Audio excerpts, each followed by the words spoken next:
वंदनीय हिंदुहृदय सम्राट शिवसेना प्रमुख श्रीमान बाळासाहेब ठाकरे, धर्मवीर आनंद नेगे साहेब यांच्या आशीर्वादानं आज शिवसेनेनं 60 वर्ष पूर्ण केलेले आहेत। शिवसेना ज्येष्ठ झालेली आहे असं म्हणलं तर चुकीचं ठरणार नाही।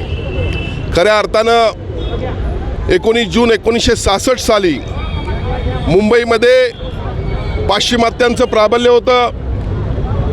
दक्षिण भारतीयांकडून महाराष्ट्रातील तमाम जाती धर्माच्या मराठी बांधवांवर अन्याय होत होता आणि त्यावेळेला हिंदुहृदय सम्राट शिवसेना प्रमुख श्रीमान बाळासाहेब ठाकरे यांनी उठाव लुंगी आणि बजाव पुंगीचा नारा दिला आणि त्यानंतर मग इन्शुरन्स कंपन्या असतील, बँका असतील, विविध उद्योगाच्या माध्यमातून सर्व मराठी माणसाला न्याय मिळू लागला।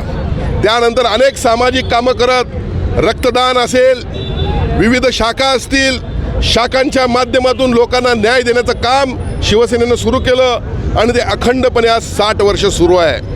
आणि खऱ्या अर्थानं आज आजचा दिवस ही शिवसैनिकांसाठी एक वेगळीच पर्वणी आहे। आमच्या दृष्टीनं अत्यंत आनंदाचा दिवस आहे, कारण शिवसेना वाढलेली आपल्याला दिसते। शिवसेनेच्या टायगरनं ऑपरेशन टायगर देखील यशस्वी केलेलं आपल्याला दिसतंय। खऱ्या अर्थानं लवकर आणखीन एक ऑपरेशन होणार असं मला कळतंय आणि त्यामुळं शिवसेना ही ताकदीनं वाढत असलेलं आपल्याला चित्र दिसतंय। महाराष्ट्रातील आणि देशभरातीलच काय संपूर्ण जगभरामध्ये शिवसेनेच्या विचाराचे कार्यकर्ते विखुरलेले आहेत।